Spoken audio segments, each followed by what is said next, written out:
Hello lovely people, it is the beginning of April, so you know what that means. It is time for my March wrap-up video. I read a grand total of 7 books in the month of March, which is a great improvement from the disappointment of February where I only read 2. The first book that I read in the month of March was 84 Charing Crossroad by Laraine. I found this for $1 at my local thrift store. I'm pretty sure it was not for resale, but I was really glad to stumble upon it. I first heard about this from Gina from An Awkward Reader, and I'm really glad that she mentioned it because it is now definitely one of my favorites. What this is about, it is a correspondence of letters between a freelance writer whose name is Laraine, who lives in New York City, and a used bookstore owner in London. In this mere 95 pages, there is a beautiful sentimental relationship cultivated over a love of books. I would recommend this for anybody who loves books, so if you can get your hands on 84 Charing Crossroad, I would definitely recommend it. I gave this 5 out of 5 stars on Goodreads.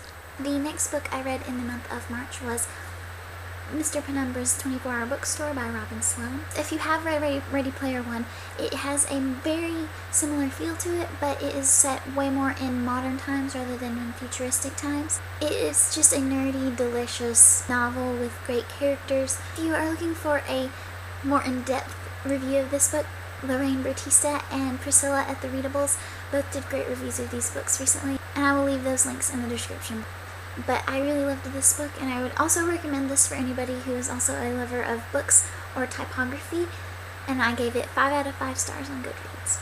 The next book I read in the month of March was Just One Day by Gail Forman. I did a full review for this book on this channel, so if you'd like to see it, you can click on the book, or I will also leave a link to the video in the description. I really love this book. Gail Forman just has a way of stealing my heart, so I gave this book 5 out of 5 stars on Goodreads. The next book I read in the month of March was Gina by Scarlet.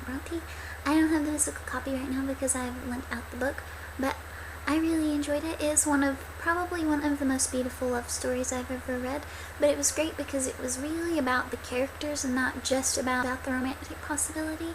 I gave Jane Eyre 4 out of 5 stars on Goodreads. I would suggest it to anyone who is trying to delve into classic literature. The next book I read in the month of March was Norwegian Wood by Murakami.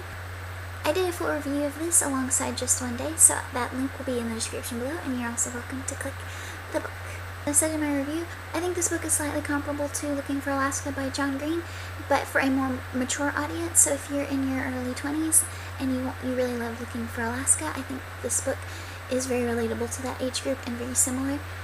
The writing is great, and I know I'll be reading Murakami very soon, so I gave this book 5 out of 5 stars on Goodreads.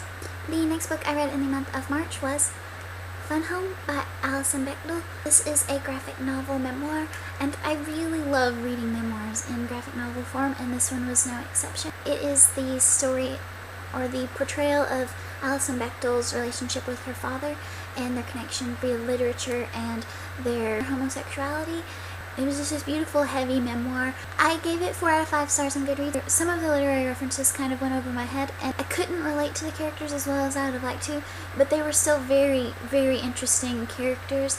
And it's hard to talk about them as characters because I know that they're real people, but this is a lovely memoir graphic novel. And the last book I finished in the month of March was Scarlet by Marissa Meyer. This is the sequel to Cinder by Marissa Meyer. I won't say too much about this, but I really enjoyed this one as well. Of course, I didn't enjoy it as much as Cinder, but I really liked the parts with Cinder. The new main character, Scarlet, I got used to her as well, and I can't wait to read the next one, so I gave Scarlet 4 out of 5 stars on Goodreads. As far as movies go, I only watched one new movie this month. I've kind of gotten behind on watching new movies. I've been mostly just watching old favorites and some television, and obviously reading a lot. The one movie I watched this month was Wreck-It Ralph, and I really enjoyed it, and I gave it 4 out of 5 stars. I'd love to hear what you have to say about any of these books or Wreck-It Ralph in the comments below if you've read them or if you're planning on reading them. And that's all I have for today. I should be back very soon with a few more videos. Thank you guys for watching. Bye.